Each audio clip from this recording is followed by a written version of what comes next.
விபாசனா 10 நாள் பயிற்சி தியானத்தில் தம்ம பேருரை 3ஆம் நாள் பேருரையில் எஸ்.என். கோயங்கஜி அவர்களின் உரையிலிருந்து தமிழாக்கம் செய்யப்பட்ட உரையை எடுத்து அதிலிருந்து அரியனால் எடுக்கப்பட்ட சுருக்கமான விளக்கம். இந்த 3ஆம் நாள் பயிற்சியில் கூறப்படுகின்ற விடயம் என்னவென்றால், பஞ்ஞா ஞானம் என்பதை பற்றித்தான் ஆராயப் போகிறோம். விபாசனா என்பது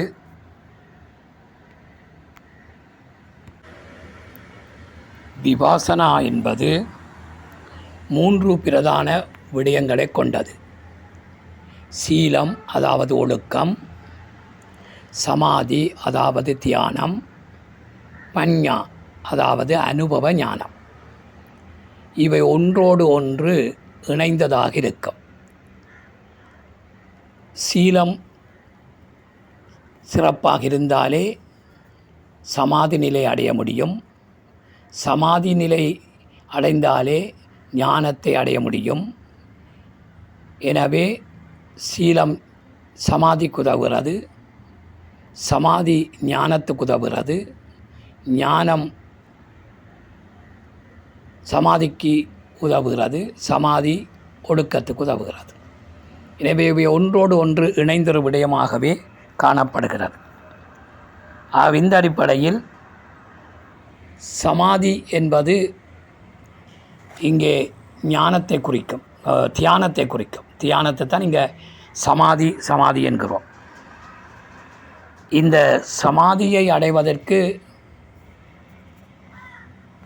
ஆரம்ப விபாசனா பயிற்சியாளர்கள் 5 ஒழுக்கங்களை கடைப்பிடிக்க வேண்டும். அந்த 5 ஒழுக்கங்கள் என்ன என்பது உங்களுக்கு நன்றாக கூறப்படும், தரப்பட்டுள்ளது. எனவே அந்த 5 ஒழுக்கங்களை கடைப்பிடித்து சமாதி அடைய வேண்டும். சமாதியிலிருந்து முத்தியை, ஞானத்தை அடைய வேண்டும்.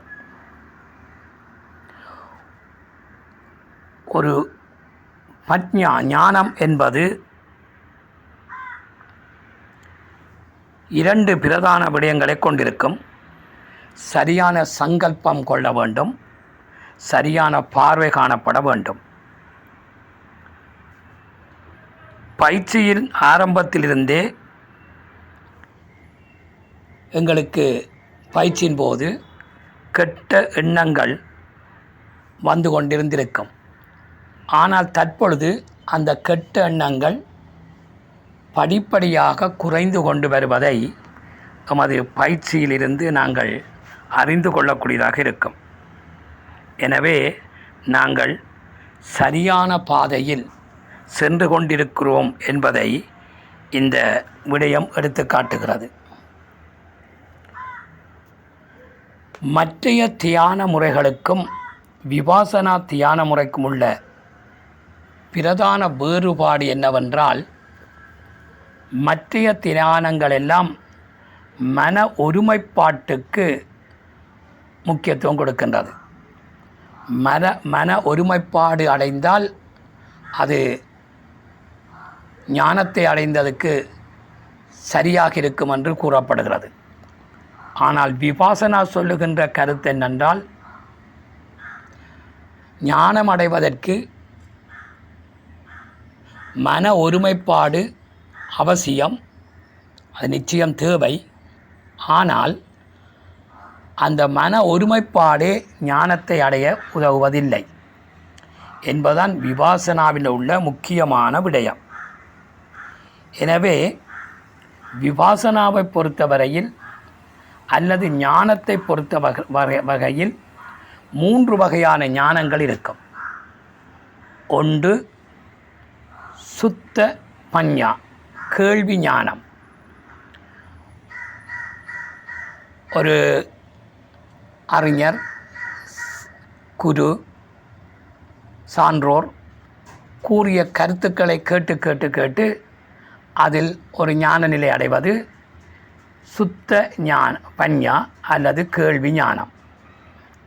இரண்டாவது சித்த பஞ்ஞா, சிந்தனை ஞானம். நாங்களாகவே சில விடயங்களை சிந்தித்து சிந்தித்து சிந்தித்து அறிவு சம்பந்தமான அறிவு தரக்கூடிய விடயங்களை வாசித்து அறிந்து அதிலிருந்து எங்களுக்கான ஒரு சிந்தனையை உருவாக்கி அதன் மூலம் ஞானத்தை அடைவது சித்த பஞ்ஞா, சிந்தனை ஞானம். இவை இரண்டும் எமது மனதின் மேல் மனதை தூய்மைப்படுத்துமே தவிர ஆழ் மனதை இவை இரண்டும் தூய்மைப்படுத்தாது.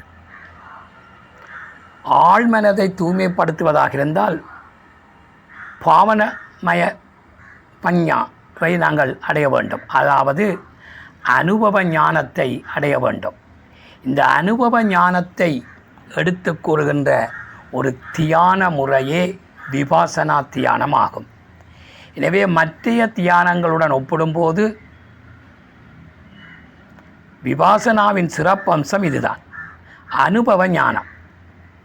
எமது ஆழ்மனதில் இருக்கின்ற பதிவுகளையும் படிப்படியாக நீக்கி அதனூடாக ஞானம் அடைதல். மேல் மனதையும் நடுமனதையும் சீராக்குவதற்கு மேலே சொன்ன சுத்த பஞ்ஞாவும் சித்த பஞ்ஞாவும் உதவும். ஆனால் ஆழ்மனதில் உறங்கிக் கொண்டிருக்கும் அந்த பதிவுகளை நிச்சயமாக முதல் சொன்ன ரெண்டாலும் நீக்க முடியாது. அதுக்கு அனுபவ ஞானம்தான் தேவை, அதாவது பாவனமய பஞ்ஞா தேவை.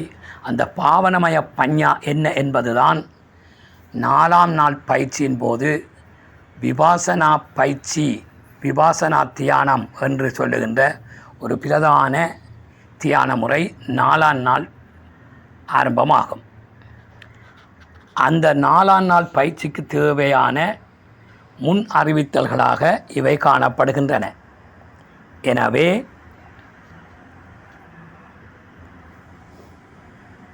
ஞானத்துக்கு 3 வழிகள் இருக்கின்றன. ஆனால் அந்த 3 வழிகளில் அனுபவ ஞானத்தை சிறப்பாக சொல்லுகின்ற ஒரு பகுதியாக காணப்படுவதே விபாசனா தியானமாகும். நமது உடல் பௌதிக பொருட்களால் ஆனது. இந்த பௌதிக பொருட்களால் ஆனப்பட்டதால் தான் எமக்கு உணர்ச்சிகளும் உணர்வுகளும் வருகின்றன. உணர்ச்சிக்கும் உணர்வுக்கும் என்ன வேறுபாடு என்று சுருக்கமாக இங்கே பார்த்தால், உணர்வு என்பது மனதில் ஏற்படுகின்ற ஒரு மென்மையான போக்கு, அதுதான் உணர்வு. உணர்ச்சி என்பது உடலில் ஏற்படுகின்ற ஒரு வன்மையான போக்கு. எனவே உணர்வை விட உணர்ச்சி கடினமானது. ஆனால் இந்த கடினமான உணர்ச்சியை கூட உணர்வை கொண்டே நாங்கள் என்ன செய்ய போகிறோம் என்றால், அதன் கடினத்தன்மையை நீக்கி அதனையும் உணர்ச்சியாக்கி அதன்பின் இந்த ரெண்டும் உணர்வும் உணர்ச்சியும் அலைவடிவமாக மாறும் என்பதை கண்டறிந்து அந்த அலைவடிவமே பிரபஞ்சமாக இருக்கின்ற சொல்லி அறியும் நிலையே முத்தி நிலையாகும். எமது உடல் அல்லது இந்த பிரபஞ்சம், எமது உடல் அல்லது இந்த பிரபஞ்சம் 8 கூட்டுப் பொருட்களால் ஆனது என்று இங்கே விளக்கப்படுகிறது. அந்த 8 கூட்டு பொருட்கள் என்னவென்றால், நிலம், நீர், நெருப்பு என்ற மகாபூதங்கள் 4ம் அந்த ஒவ்வொரு பூதத்தினுடைய செயல்கள், ஒவ்வொரு பூதத்துக்கென்று ஒவ்வொரு செயல்கள் இருக்கும். அந்த செயல்கள் ஒவ்வொன்றையும் சேர்த்தால் மொத்தமாக 8 பொருட்கள் வரும். இந்த 8 பொருட்கள் சேர்ந்த அமைப்பே பிரபஞ்சம். அந்த பிரபஞ்சத்தை அண்டத்தில் என்ன உள்ளதோ அதுவே பிண்டத்தில் இருக்கும் என்றதுதான் விடயம். எனவே அது உடலிலும் இந்த 8 கூட்டுக்கள் உண்டு. உதாரணத்துக்கு நீர் என்று எடுத்தமென்றால் நீர் ஒரு மகாபூதத்தில் உண்டு. அந்த நீரின் இயல்பு என்னென்றால் குளிர்வதும் குளிர பண்ணுவதும், குளிர்வதும் குளிர பண்ணுவதும். இவ்வாறு தான் நெருப்புக்கும் இருக்கும், எரிவதும் எரிக்க பண்ணுவதும். எனவே ஒவ்வொரு பூதங்களினது செயற்பாடுகளையும் சேர்த்தால் மொத்தமாக 8 கூட்டுப் பொருட்கள் காணப்படும். அந்த 8 கூட்டுப் பொருட்கள் சேர்ந்த ஒரு உடம்பே நமது மனித உடம்பாக காணப்படுகிறது. சுத்தபஞ்ஞாவும் சித்தபஞ்ஞாவும், அதாவது கேள்வி ஞானமும் அறிவு ஞானமும் கொண்டவர்கள் விஞ்ஞானிகளாக இருப்பர். இந்த 3ஐயும் கொண்டவர்கள் மெஞ்ஞானிகளாக இருப்பர். எனவே 3ஆம் நாள் உரையின் முக்கியமான விடயம் என்னவென்றால், 4ஆம் நாளுக்கு தேவையான பஞ்ஞாவினது, அதாவது ஞானத்தினது ஆரம்ப உரைகளாக காணப்படுகின்றன. இந்த 3ஆம் நாளும் தியானம் என்று சொல்லி பார்த்தால் அது ஆனாப்பான பயிற்சி தியானமே நடைபெறும். இன்றும் ஆனாப்பான பயிற்சி தியானம்தான் நடைபெற்று கொண்டிருக்கும். அந்த முக்கியமான பகுதியில் மனதை ஒருமைப்படுத்தி இயற்கையான மூச்சை அவதானிக்கும் ஆனாப்பான சதி தியானம், அதனை தமிழில் சொல்வதென்றால் சுவாச தியானம், அதுவே 3ஆம் நாளும் நடைபெற்று கொண்டிருக்கிறது.